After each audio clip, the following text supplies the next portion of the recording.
This is my entry to Nick from AR12 Gaming. He had a challenge. It was a Goliath circuit and as fast basically as you could. So this will be my entry. I'm going to try to do this in one lap, try to do this in one take. So here I go.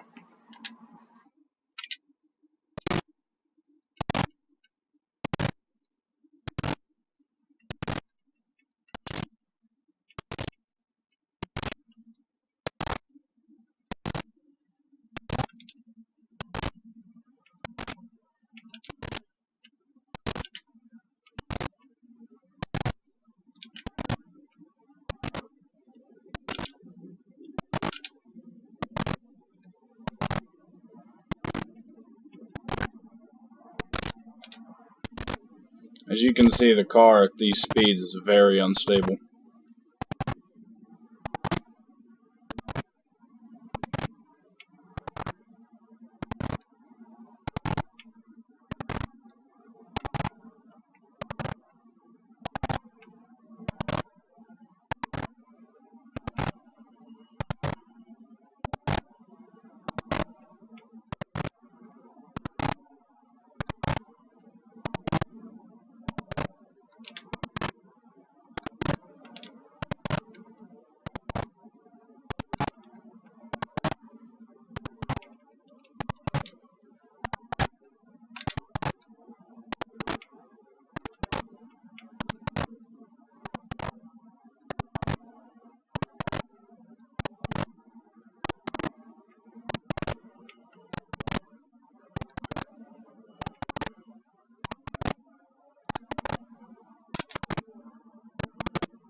As I'm racing here, let's go ahead and talk about the physics that are actually involved in this.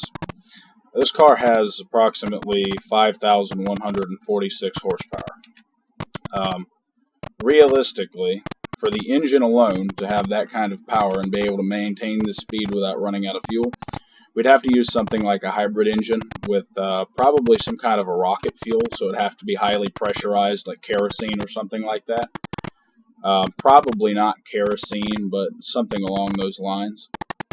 The tires would definitely have to be some kind of a different compound than what we use. The rubber that we use just would not hold up for this kind of a distance at this speed. You start to run into issues when you get into these kinds of speeds where the car itself doesn't want to handle properly because of the amount of wind force to horsepower to wind pressure, I should say. When you get to a certain speed, you have to start doubling the horsepower to meet speed. What I'm trying to say here is that in order to get over 250 miles per hour, it usually takes around 1,000 to 1,200 horsepower. To get to 300 miles per hour in a car, generally takes around 2,500 to 3,000 horsepower. Anything above that, and you're looking at 5,000 horsepower cars, which don't run for very long durations due to the wear on the engine and the fact that it burns so much fuel. There's actually videos on YouTube of the injectors and showing you how much fuel those injectors actually put out. As I'm racing here, I'm having to pay a lot of attention to the car itself, trying to figure out when it's going to slip. This is a rear-wheel drive. It has, I believe, 450 or 500 millimeter wide tires on the back. It has more downforce. It's got stock aero, but it has more downforce, so I've actually added... give me a moment. I'm doing something. So I've actually added horsepower to grip to the tires, but not a whole lot, and I've added quite a bit of downforce to the car, so the rear end is pushing probably 4 times the downforce that it did stock, and the front is actually pushing probably 2 to 3 times what it did stock. And you can see we're going so fast right now that the game can't actually render the scene.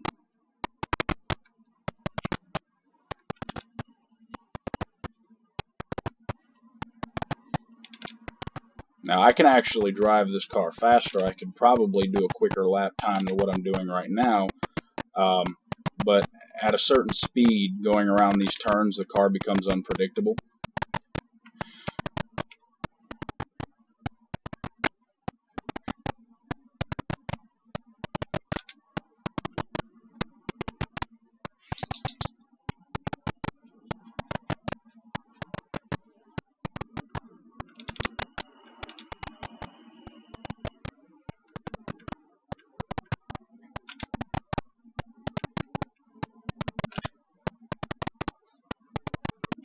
Ooh. Ouch. I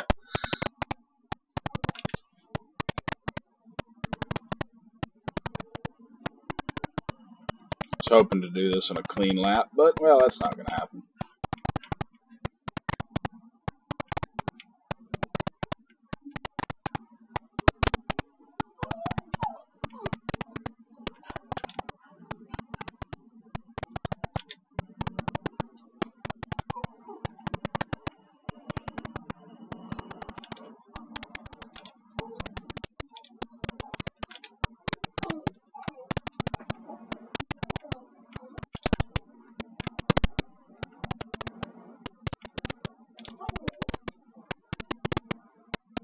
And see, this is where this car really falls off, because this sand, it doesn't do very good on the sand being rear-wheel drive. There you go. There it is. 1 lap. It's sub 7 minutes. It was 6:41. So like I said, this is my entry. Nick, you got to get back at me. You need to beat my time now.